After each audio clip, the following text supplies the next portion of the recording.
India debate में आप सबका स्वागत है। आज हम एक प्रोफेसर साहब की क्लास में लेके चल रहे हैं।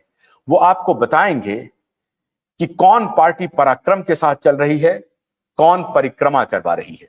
राजनीति में अगर आपको अपने दुश्मन से लड़ना है तो उनकी कमजोरी और उनकी मजबूती दोनों को आपको सीखना पड़ेगा, उसका अध्ययन करना पड़ेगा। तो स्वागत करते हैं, हमारे साथ जुड़ रहे हैं जवाहरलाल नेहरू विश्वविद्यालय के पॉलिटिकल साइंस के प्रोफेसर मनिंद्र ठाकुर। बहुत बहुत स्वागत है मनिंद्र जी आपका। कोई पार्टी कोई काम करे न करे अपना प्रचार करती है। आम आदमी पार्टी भी पावर में आ गई झूठ बोल करके, और ये पार्टी अभी इतना बड़ा काम करती है अदालत में।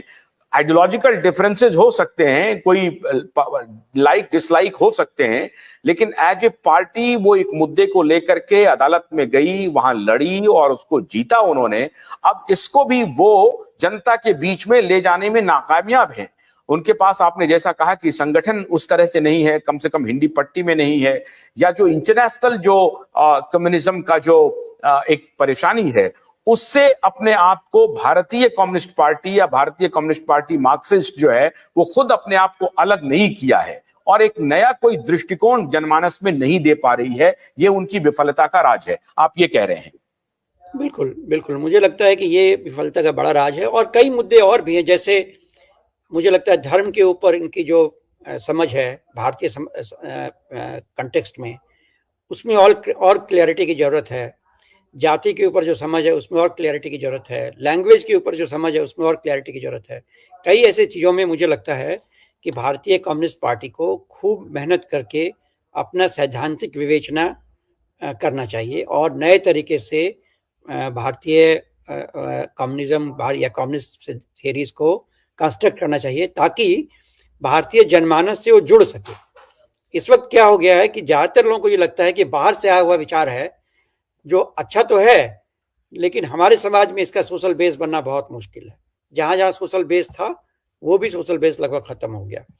तो इसमें रिवाइव करने की जरूरत है। और जो धर्म और जाति के ऊपर जो आपने बात कही, बिल्कुल सही कह रहे हैं आप। देखिए 1980 का हमको वाजपेयी का भाषण याद आ रहा है, जब नेशनल काउंसिल की बैठक थी मुंबई में, और वो भाषण जो था वाजपेयी का वो एक समाजवादी भाषण था, जिसमें वो प्रो पुअर उनका अप्रोच चल रहा था।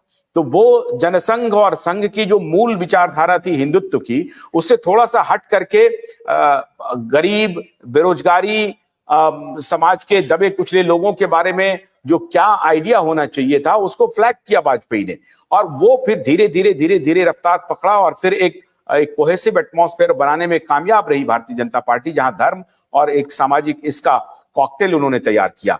इसके लिए अभी कम्युनिस्ट पार्टी को काम करना पड़ेगा, आप ये कह रहे हैं? बिल्कुल, मुझे लगता है काम करना पड़ेगा। अब देखिए, छोटा सा मुद्दा है कि कोई पूंजीपति अपने बेटे के प्री मैरिज प्रोग्राम में इतना व्यापक खर्च करता है, और 74 करोड़ या पता नहीं कितना अमाउंट है जो किसी बाहर के आर्टिस्ट को, डांसर को, जो भी उसे कहे, उसे दिया जाता है। और उसके ऊपर सोशल मीडिया में तमाम तरह की चीजें छाई हुई हैं। कभी ये भी देखना चाहिए कि लोग क्या सोचते हैं उसके बारे में। वो लोग जिनको दवाइयाँ नहीं मिल रही हैं, वो लोग जिनके बच्चों को नौकरियां नहीं मिल रही हैं, और सरकार उस पर क्या सोचती है। भारतीय संविधान में बहुत साफ तौर पे ये कहा गया था कि मोनोपोली क्रिएट नहीं होना चाहिए, कभी इतना बड़ा इकोनॉमिक डिफरेंस नहीं होना चाहिए।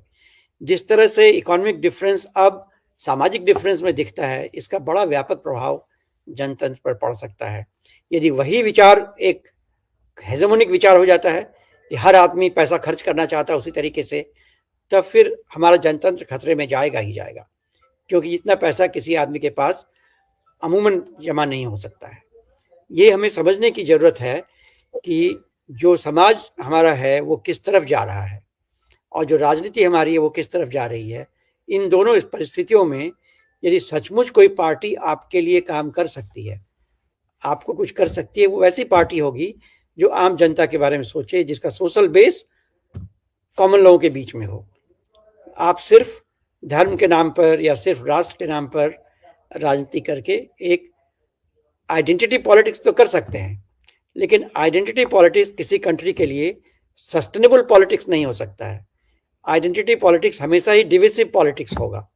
वो एक समय जाकर वो चूक जाएगा, और जब तक वो चूकेगा तब तक हो सकता है कि समाज में आप इतना ज्यादा विभेद पैदा कर दें कि उसको रोकना मुश्किल हो जाए आपके लिए। गन्ने की कड़ी बुनियाद, जिसे मराठी में खुडक्या और कुछ उत्तर भारत के क्षेत्रों में खुटकी भी कहा जाता है, उसे केवल भोलानाथ का 2-in-1 बैटरी ऑपरेटेड हार्वेस्टर कम ब्रश कटर आसानी से और बिना रुकावट के काट सकता है।